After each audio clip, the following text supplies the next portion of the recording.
Welcome to the Talk Stocks podcast. I'm Alex, and as always, I'm joined by Maddie. What's going on? It's been a while. Yeah, a lot's happened since the last time we recorded. Congrats to the Dodgers for winning the World Series. Yep, big ups to Mookie. Yeah, it was sad to see him being below average for most of the season. Yeah, that I've seen some pieces. I don't know if you've seen them that are trying to kind of like retcon the trade. It's like, well, now that Mookie Yeah, Betts had a terrible season, were the Red Sox justified in trading him? The answer is still no. yeah, It- yeah. That's called revisionist history. yes, Um, yes, it is. just he still is a great defender no matter where he is on the field. And a great clubhouse guy too. He just won the Roberto Clemente Award, so kudos Yes. to him for that. Yep. Yep. Mookie is an all-around great guy that should have never worn any other uniform but a Red Sox uniform. But here we are, watching him win multiple World Series with the Los Angeles Dodgers. Yeah, and I think the sad thing is that he's gonna go in the Hall of Fame as a Dodger. Yeah, he will be remembered more for his time in LA than he is for his time in Boston. And yeah, the trade will always be negative for Boston fans. Yeah, but this is not a Mookie Betts podcast or a Dodgers podcast. Um, if you're watching the YouTube link on this, you'll notice that there's nothing in the sidebar because all of my screenshots didn't work. So we're just kind of flying blind on it. We'll give you a brief rundown because we are back after a break. The last thing that was published was our live reactions with Nick John, who's a writer with us at Talk Sox. Um, After the game three loss, we kind of decided to pump the brakes through the end of the World Series and come back here in November. The format's going to change a little bit through the off season. We're going to do an every other week episode instead of an every week like we have been doing throughout the season.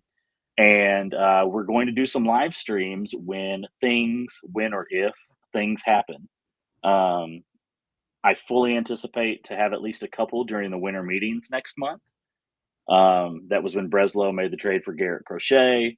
Hopefully, there's some other things. But if you're listening, kind of what we're going to talk about today, since it's not up on the sidebar, we're going to give kind of just like an off-season primer, what we need to know as we now enter into the off-season. Obviously, there's been quite a few things have happened um, since the first official day of free agency on Monday. We're going to talk about the Red Sox need for pitching again. Some big name free agents that we think might be fits for the Red Sox. And then once again, we're staring at an odd man out situation with the outfield in Boston as we head into 2026. And so I guess where we'll start is there are some very big free agent names. And then there's a pretty significant drop off, wouldn't you say, Maddie? Yeah, I'm working on a piece on starting pitchers, and just there really aren't any names that jump out to me as not we, I'm not on the 40-man roster. The team needs to. um, that I really wouldn't want the team to shell out, $100+ million contract for.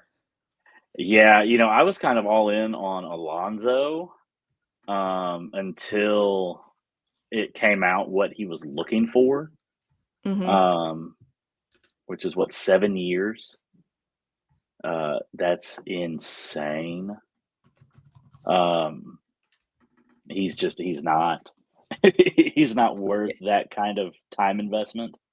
Um, I don't think Alex Bregman is worth that kind of time investment. Hmm. Um, and that's a conversation that we can get into here in a few minutes. But Alonso really is kind of the name that leads this free agent class, and he does solve a little bit of a problem for the Red Sox, as we don't really know what Tristan Casas will be, if he will be on this roster come opening day. And I'm not saying I have said before that I think that Casas has probably played his last inning of baseball in a Red Sox uniform, um, but he has absolutely zero trade value at the moment. Um, but I think that his season probably begins in Worcester. If I had to guess, he still has options remaining.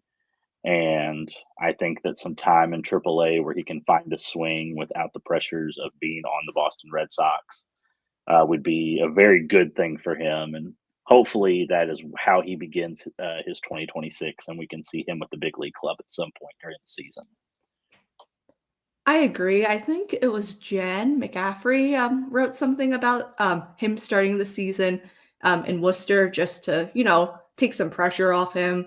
Yeah, Um, he's been riddled with injuries for most of his, well, not most, all of his career, and yeah, just, yeah, getting a little, not, well, yeah, training wheels before going back to the big leagues would be helpful for him.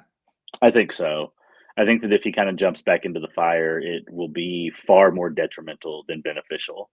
Hmm. Um, we've talked about it in the Slack channel a little bit, but he had that cryptic IG post Tuesday night into Wednesday morning. I've got I it pulled can, up here. me too. It I, Neither one of us know what to make of this. can I read it out loud? Yeah, go for it. Quote unquote, if we're gonna have any chance at something decent, it's stuff like this that needs to be addressed. I'm going to try to be as transparent as possible. Dot dot dot. Within reason.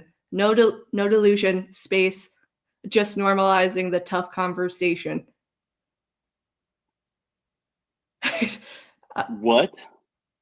that's Like, not English. no, like I'm gonna be as transparent as possible within reason, and then writes the vaguest, most cryptic post about it. It This podcast, this website are very big fans of Tristan Casas. Hmm. He is making it harder and harder to defend him. If you're Juan Soto, you can post something like this. If you're oft injured Tristan Casas, who has not played a full big league season, these kind of posts need to be few and far between and probably don't need to happen at all. Um, I don't understand what he's trying to say. Yeah. I don't know if he understands what he's trying to say. Um, there's speculation that he is now aware that his job is in jeopardy. Um, how he is just now aware of that is beyond me. Um, the Red Sox were connected to Josh Naylor at the trade deadline, and I know he's a free agent, and we can talk about him in a minute. But I mean, and yes, he was hurt last season, but the Red Sox are obviously trying to upgrade first base, and you can't count on somebody who isn't healthy ever. So I don't know. When I screenshotted it to send it to you this morning, it had almost 12,000 likes.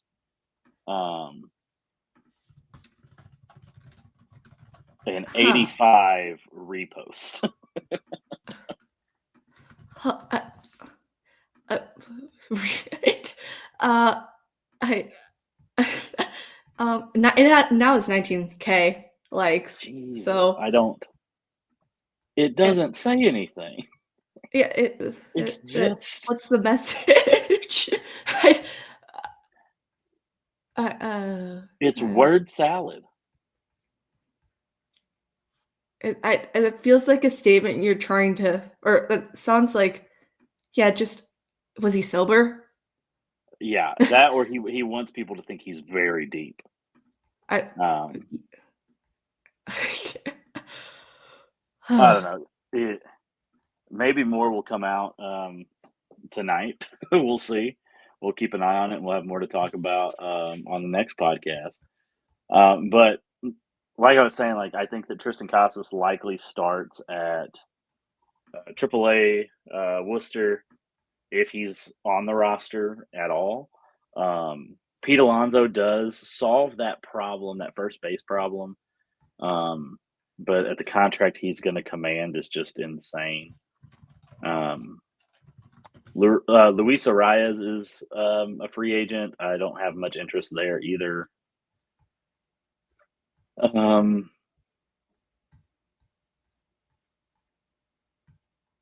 that's it. There's not. Um, do you count Cody Bellinger as a first base option? I I think that you have to, but I don't know if. I, when's the last time he's like actively played first base? Do you know But off the top of your head? I'm pulling up well, Fangraphs and Baseball Savant. Okay. Uh he played 7 games at first base this past season. Okay. Um I think that probably tells you that he probably doesn't need to do it. yeah. Um, He his glove is good in right field, so why put him at first if you can, play yeah, him there? and I think that there's a very interesting conversation to be had about the outfield that we'll have here in a little bit on the podcast. So I think that Belly will probably come back up. But yeah, I mean, you've got Alonso, Arias, Ty France, Goldschmidt, who announced his retirement. I'm pretty sure. Did Um, he? I wanted my Cardinal buddies at work were talking about it. Huh. Um, Josh Naylor, who I have interest there. Ryan O'Hearn, I liked O'Hearn at the trade deadline a lot. He kind of fell apart once he got out to the Padres. Carlos Santana is 39. He's still You can playing? apparently you can bring back Big Dom Smith, Donovan Solano, Rowdy Telez, and Lamont Wade Jr. are that wraps up the first base free agent class.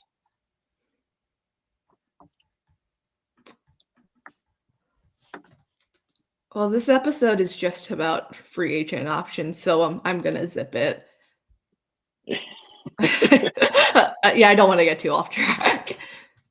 I think I know where you want to go with it. Oh, Um, who do you think? I don't know. I don't know if you want to go here, but the rumor mill has been for the past 2.5 weeks Bryce Harper. I was, wrong NL East team, but I would stay away from Harper. He's just I agree. yeah, I'm not a fan of Bryce Harper, and I hate the Phillies. I mean, I think that's kind of well known, and I would I mean, I like the '08 team. They had, Jimmy Rollins, such a Yeah, great player, a great guy too, and, they had homegrown talent, and it was a little easier to root for them. yeah. Now, just with Bryce Harper as the face of their franchise, I can't do it. He's not a team player and never has been. No, that Brandon wrote an excellent piece on the website last week, I think, Yeah. about why Bryce Harper is not the answer for at first base for the Red Sox. If you haven't had a chance to read that, definitely go read it. It's very, very good. Makes some very good points. Who are you thinking? Now I'm very curious. It's kinda silly, Matt Olson. Oh, I would love Matt Olson. Yeah. I I actually think that uh, there's some paths there that make sense. for sure. I mean, they need, outfield. Well, no, do they still have Profar? Um, that's a good question.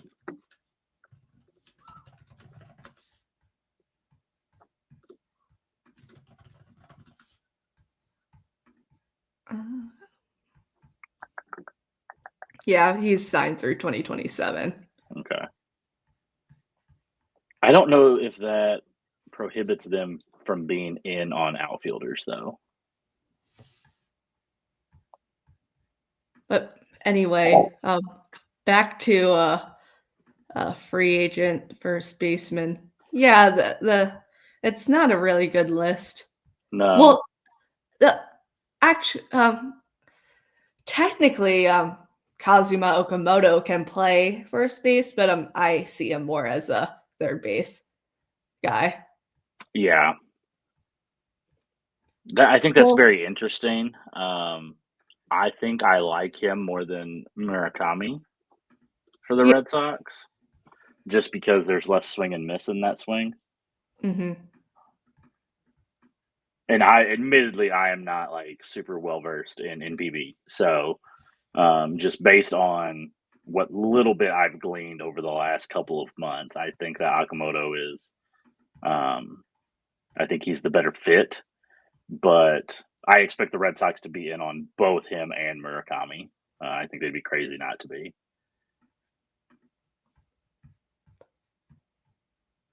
Yeah, I just well, what about Masa?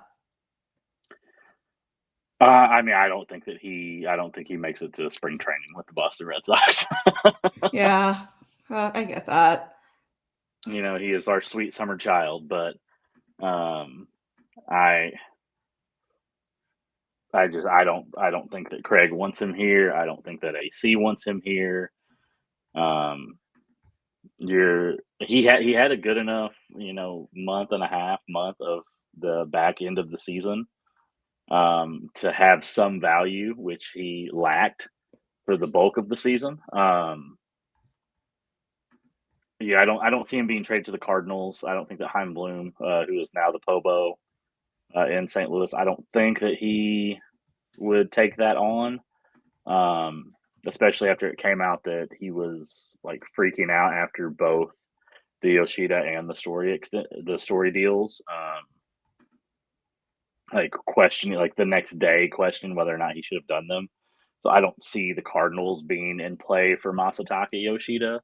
Um, but I think that he makes a lot of sense for a team like the Pirates, um, the Reds. Being banished to Pittsburgh, that's evil. Um, Speaking of, and we can talk more about this here in a minute. Bleacher Report posted some suggested trades earlier today, and it was Wilyer Abreu for Mitch Keller straight up, and I about threw up in my mouth. Why? Why? Who would agree to that? Neither, like, I mean, and I love Wilyer. Like Wilyer is my favorite outfielder that's not named Roman Anthony. Um, Mitch Keller, one, is not worth Wilyer Abreu.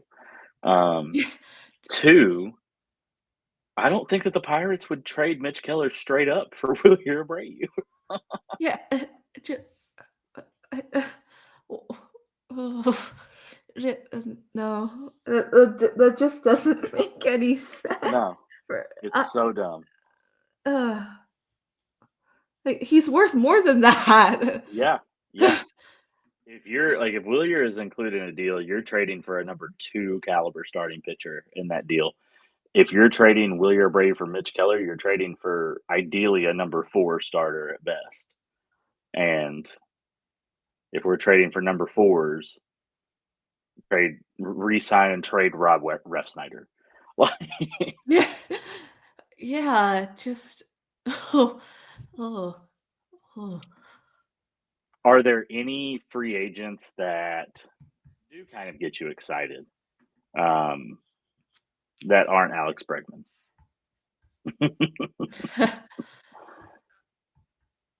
Is it bad to say no? No, that's kind of how I am too. This is a very weak free agent class. Um, I I think that this also highlights why, if you were going to trade Rafael Devers, you should probably have waited until this offseason. Um, because once Vladdy signed his extension in Toronto, there was no big name free agent left. Um, Even assuming that Alonso was going to opt out and Bregman's going to opt out, like the amount of leverage the Red Sox would have right now if they had just held on to Devers to trade him now. Man, I mean, it's a game of woulda, coulda, shoulda, but there was I don't know if there was a whole lot of forward thinking that went in to that decision. Um, We yeah, got Kyle Harrison. yeah, and that's just a joy for everybody. um, I mean, Kyle Tucker is probably the name. Cody Bellinger, Even then, Kyle Tucker hasn't been healthy the past 2 seasons. no. So I wouldn't. I mean, if I was a GM, I wouldn't be comfortable giving him a $400 million contract. Alex Verdugo is a free agent. Ew, no. Been there, done that. Yeah. Not through free Um, agency. I think that Kyle Tucker makes some amount of sense. He's a big bat. He's a play through injury kind of guy, which is why his season in Chicago kind of went off the rails. Um, but Doesn't it's strike out a also come lot. out, yeah, it's also come out that he's not like the biggest like clubhouse guy, and I think that that is something that they are going to prioritize. Um, I mean, if Did you they dealt see? Devers for wearing headphones, like Tucker seems to not deal with the media very well. Um, Yeah. so Um, but there was something that came out after the Cubs were eliminated from the postseason, where Tucker just packed up his locker and said good luck to his teammates and skedaddled out of there. yes, And I don't know if you want that in your locker room. I don't think that the Red Sox can afford to have that in their locker room.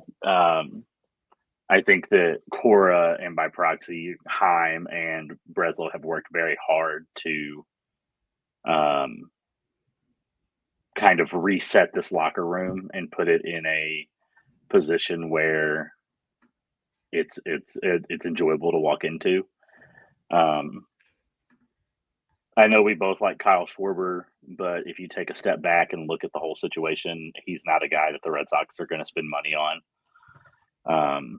We're looking at like a 3-year deal there, probably. Um, but he's 32. It, he's a DH only. Breslow has preached roster flexibility. And if we thought that Massa was bad in the outfield, Kyle Tucker is worse, or Kyle Schwarber is worse. Uh, Yeah, I saw him play left field this year, and it was terrifying to watch. It was a Sunday he's got game. bricks for feet. Like it, Yeah, it like every ball he tried to catch was just oh, is he gonna catch it? It's just a yeah. pop fly. um, like you're praying he'll get it. Um, hitting front, there's nobody pitching. There's really nobody. Um, I love the idea of bringing Devin Williams in and seeing if the Bailey pitching lab can fix him. I, It's a I pretty yeah, low risk move, in my opinion, after the season that he just had. and he kind of got his stuff together towards the end. hmm I legitimately think that he absolutely hated playing for the Yankees. Uh, it's a tough environment, to be fair. The Yes, yeah. media coverage is not bad, just intense. The fans are passionate. hmm The same goes for Boston, though. If he can't It handle does, New yes. York, would he be able to handle Boston? And that was the kind of the conversation around Sonny Gray.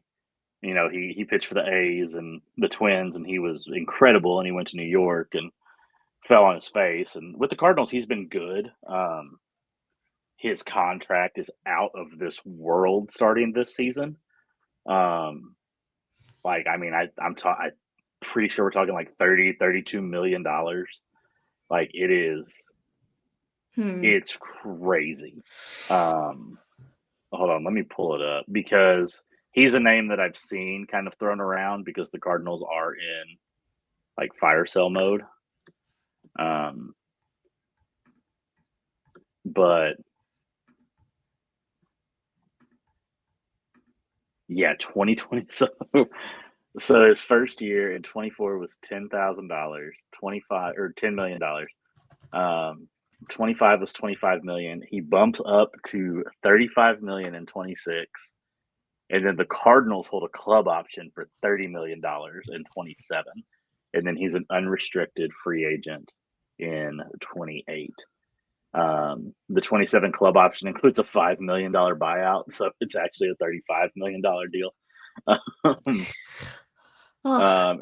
if the team exercises the 27 option, the player can opt out, forfeiting the buyout. He also has a full no trade clause.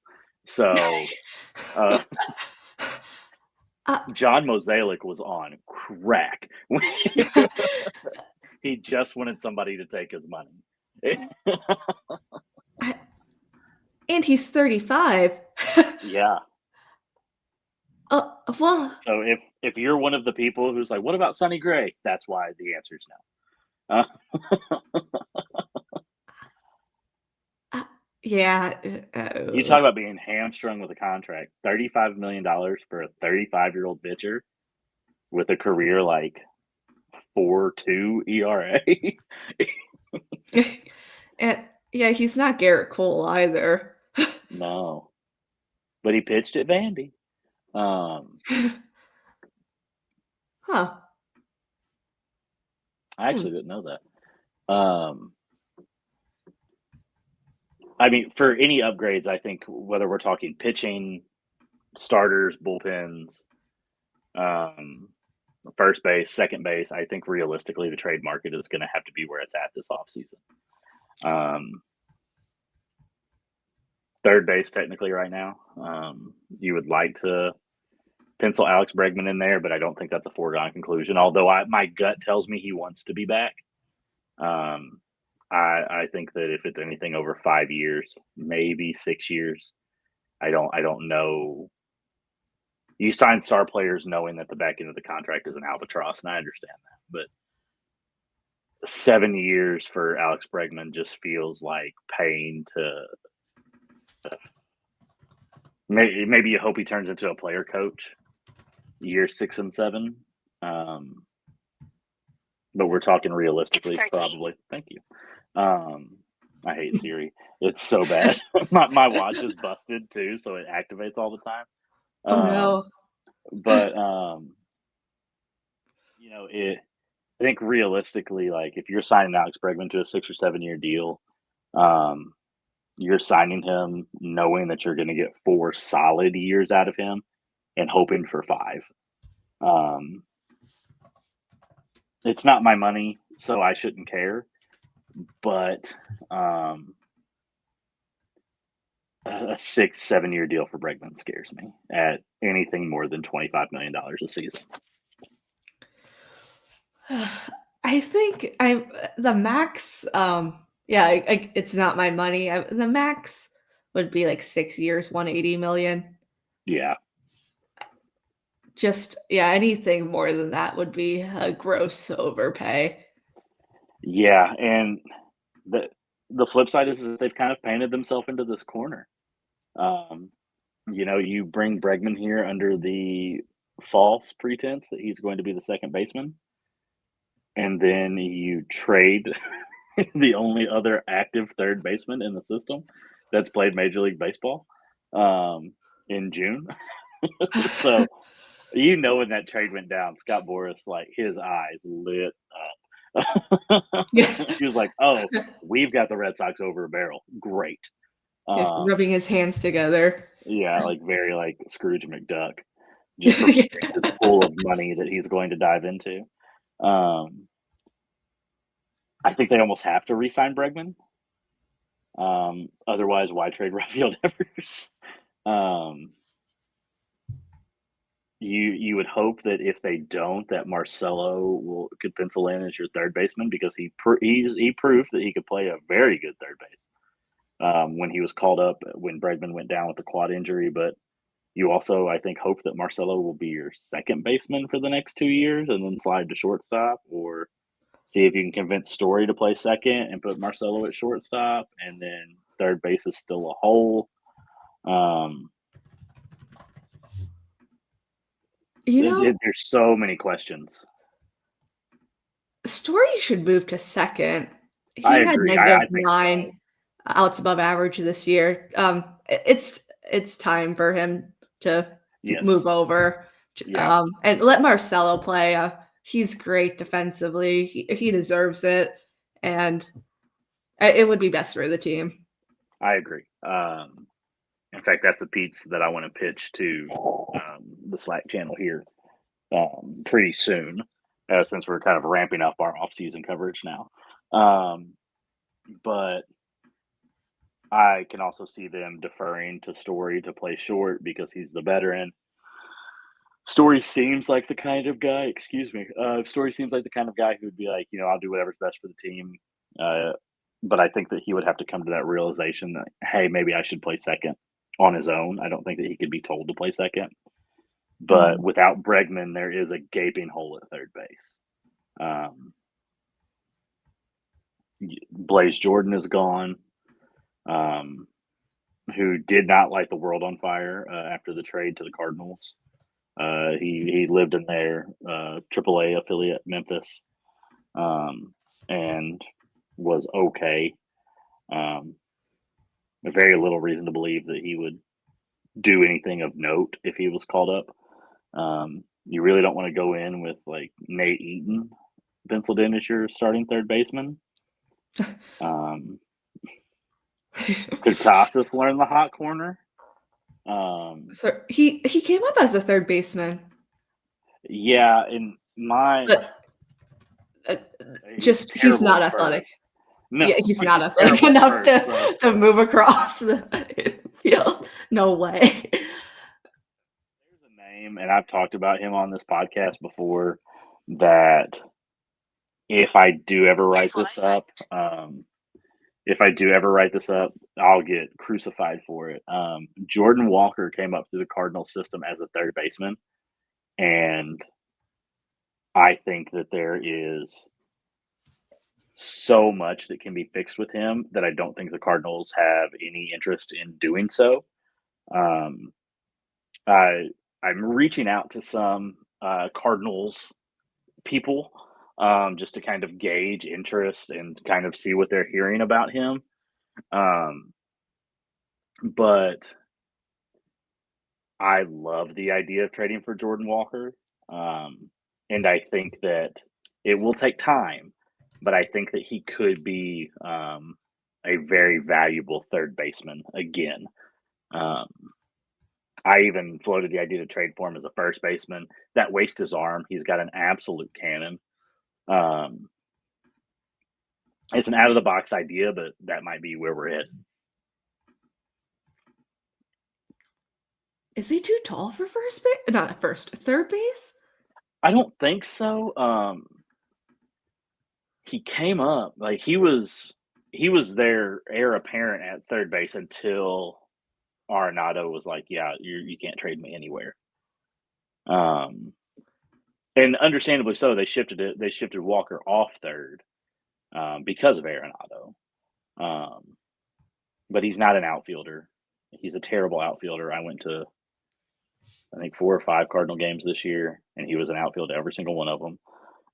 He did rob Bogey of a home run at the Padres game that I was at, and I was very mad about that because I was going crazy, and Jordan Walker's dumb self jumped up and robbed that home run.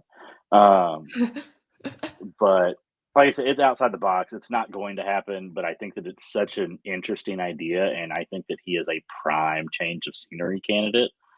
That I don't think it would take much at all to get him to Boston. Um, in my opinion, he's somebody worth taking a flyer on. Um, but I think realistically, trade partners, we're going to have to look at teams that are dealing pitching and try to build packages with pitchers and third baseman, pitchers and first baseman, pitchers and second baseman, however we want to play it. Obviously, Joe Ryan's name is bound to come up again and again and again. You know, I'm I wrote something on Joe Ryan around the trade deadline, but he fell apart in the second half of the season. Yeah. The splits. And part of me wonders if it's this team sucks. They traded away everybody who could help us win. So I'm just going to go out there and do the bare minimum, which I don't know if that's an attitude that I want around the clubhouse.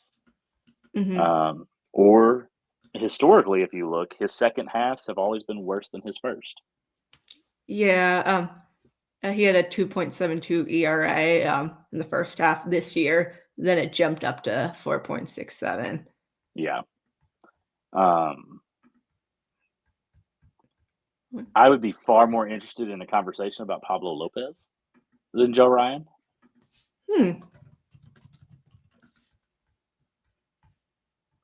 And obviously, we have some Twins people that run Talk Sox. So if they hear anything, or if they can pass along some of what we're saying to people who might make decisions, then Pablo Lopez would be great.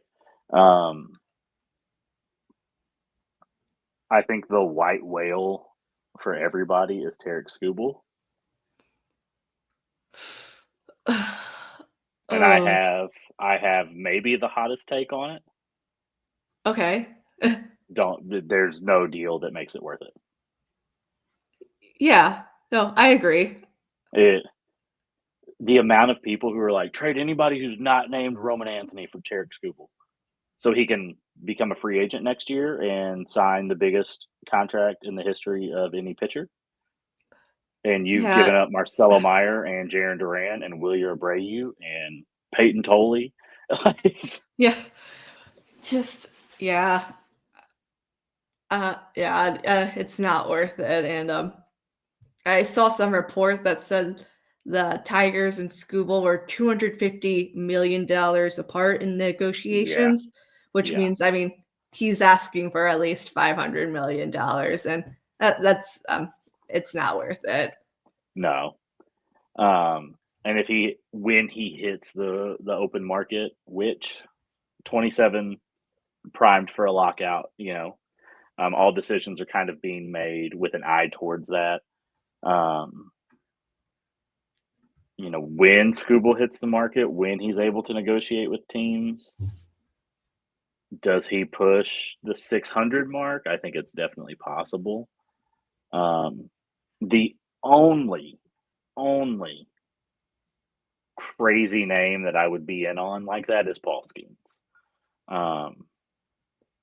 And that is where I immediately jump to anybody who's not named Roman Anthony can be traded.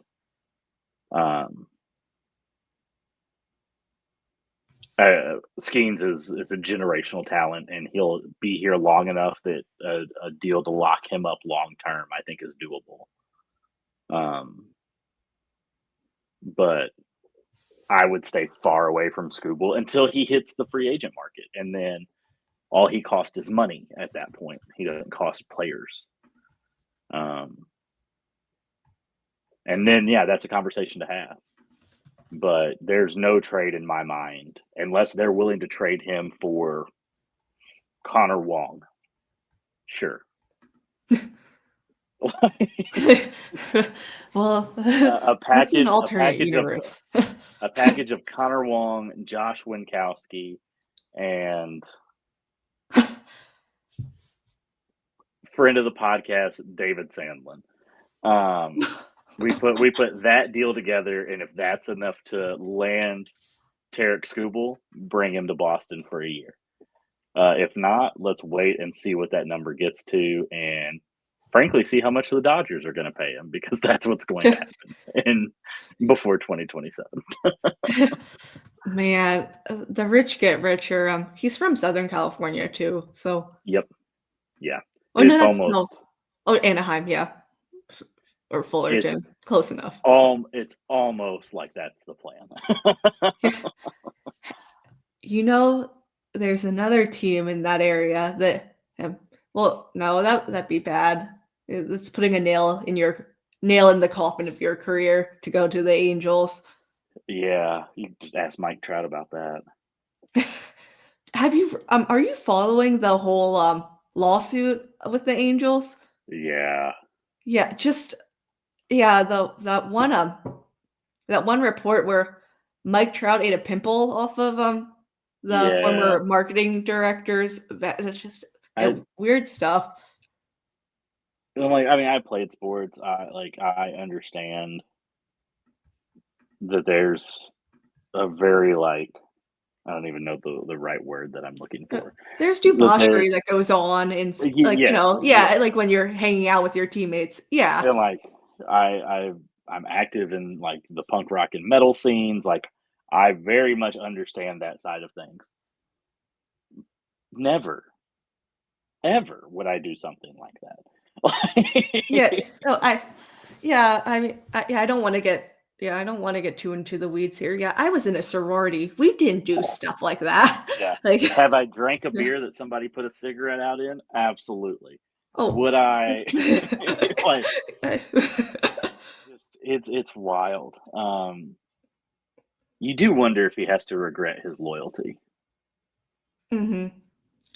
And kudos to him for sticking it out. But man, that's another what could have been had he ended up in Boston, had he ended up with the Yankees, just anybody that could have done anything.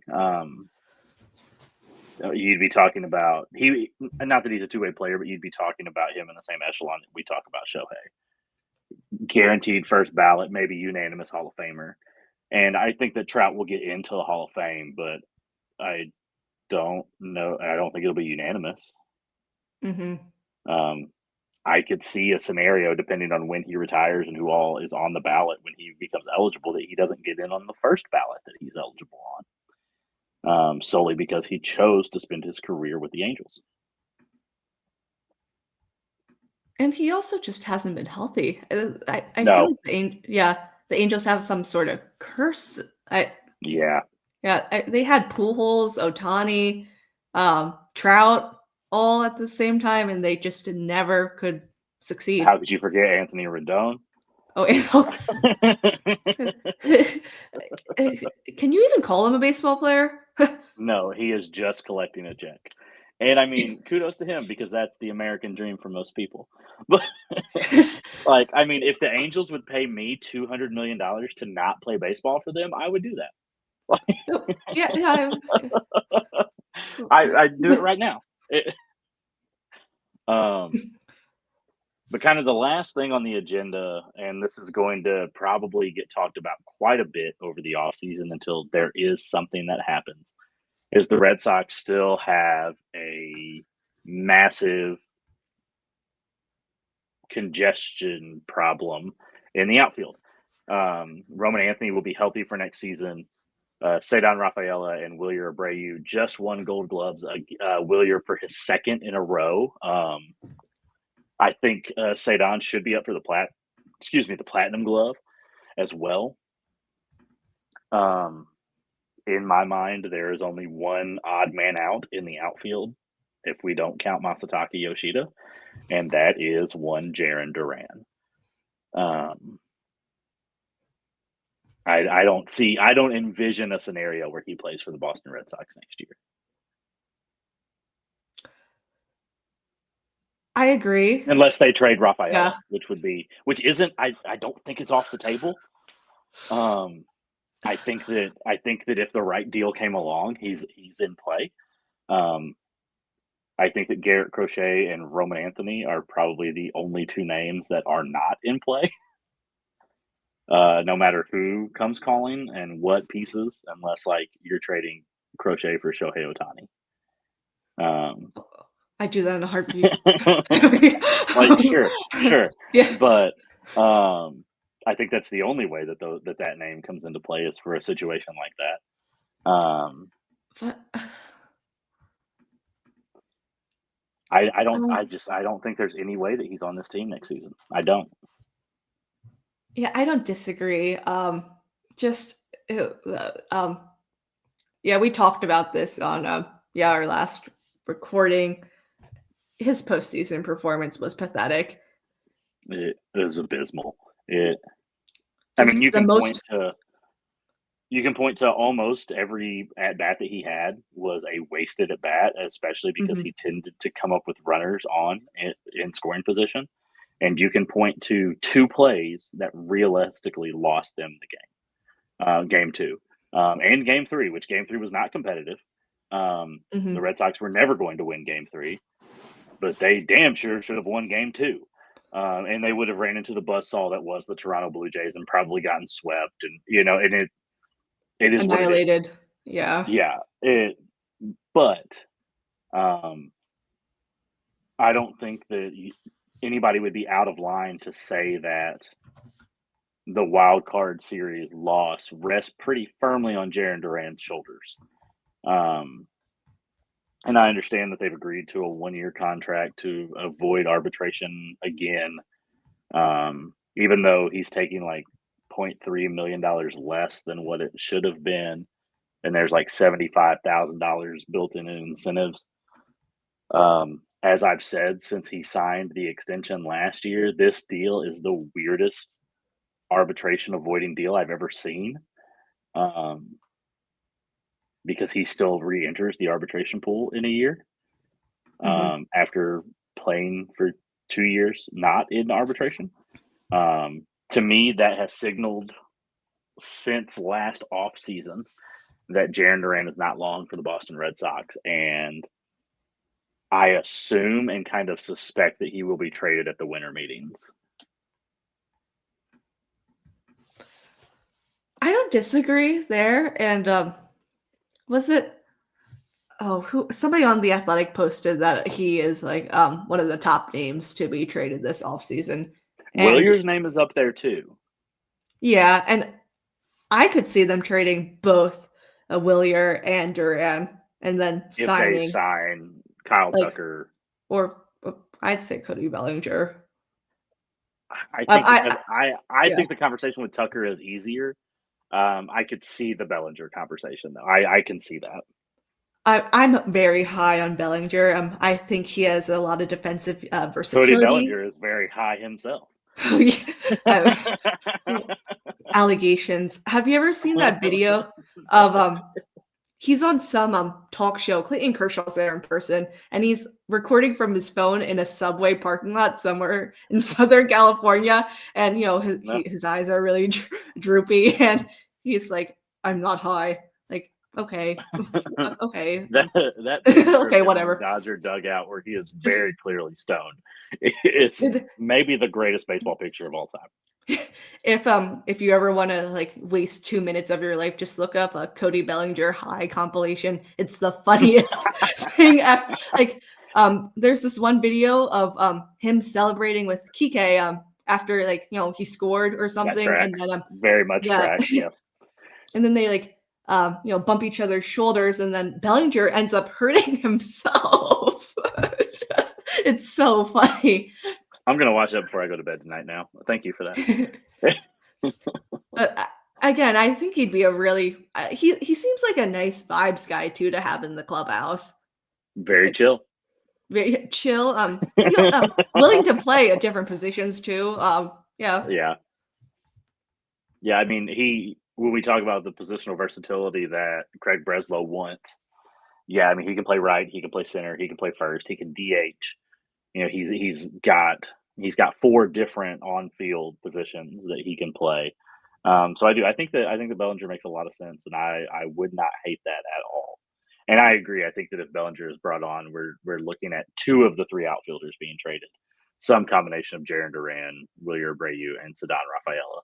But I think no matter what, I don't see a situation where it's Ceddanne and Wilyer unless we're trading for a Paul Skeens, something like that. I think Jarren Duran is involved in any deal for a pitcher. Um, Although I think the Padres still make a lot of sense for him. Um, and Preller is like a dog with a bone. Once he has an idea, he can't let it go. So it wouldn't shock me to see that conversation fired back up this offseason. But with Cease and Michael King becoming free agents. Suarez has opted out.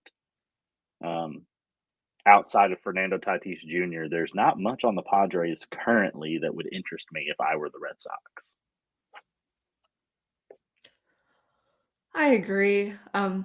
Yeah, I don't think Especially that. after they traded DeVries to the A's for Mason Miller. Yeah, and I don't think, as much as I love him, I don't think a Xander reunion would be feasible for the payroll. I think that's a very interesting conversation. Let's say that it is for a Tatis, and you have to take on Xander's contract to make that make sense. I don't hate that idea, and I could see Xander restructuring his deal once he gets back to Boston. Hmm. Well, he did sign that like friendly-ish extension. Incredibly team-friendly extension, Yeah. yes. And that's So, why we're in this situation now, is because he said he wouldn't do that again. But I think that he's learned that he is made for Boston and not many other places.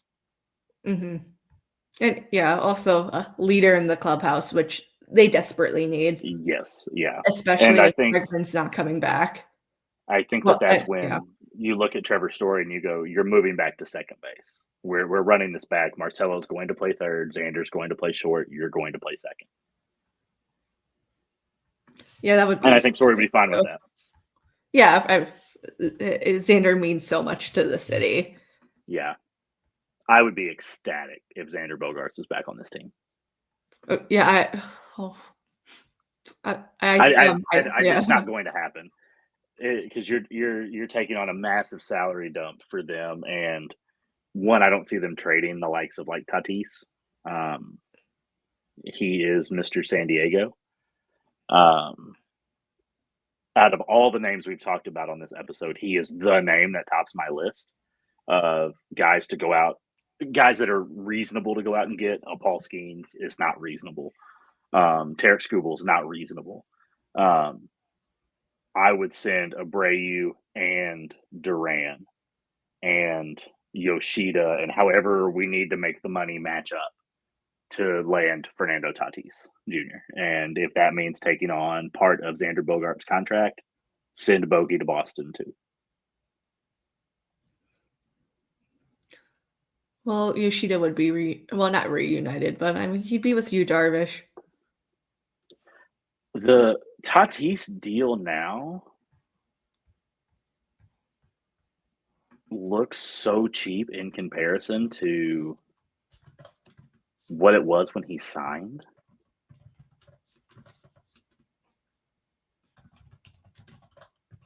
Yeah, 26 is a $20.7 million contract. 27 is 25, 28 is 25. It jumps to 36 in 29 through the end of the deal in 34. Like, Mm. when it was signed, that was like, oh my gosh, that's crazy money. But if you compare that to Vladimir Guerrero Jr.'s contract, like, it's not bad. Like, it's not a crazy deal anymore. And $35 million is less than what Alex Bregman was poised to make going into 26 before he opted out. Like, I don't know. Do I think Preller would trade Tatis Jr.? No. Do I think that he's crazy enough to trade Tatis Jr.? Yes. Yeah. Yeah. Never say never with AJ Preller. Huh. But it's just something to think about as we wrap up this episode 27 of the Talk Sox podcast. How a deal for Jarren Duran and Wilyer Abreu for Fernando Tatis Jr. and Xander Bogaerts could maybe be in play for the Boston Red Sox. I get my Bogey jersey out of retirement. It's in a frame. Like, it would come out of retirement. I would buy Fenway greens. I would spend money. I would spend money if Bogey showed back up on this team. But yeah, are you working on anything for the site right now, Maddie? Yeah, I've got a couple pieces. Yeah, I I finally got a new laptop, so I'm back in commission.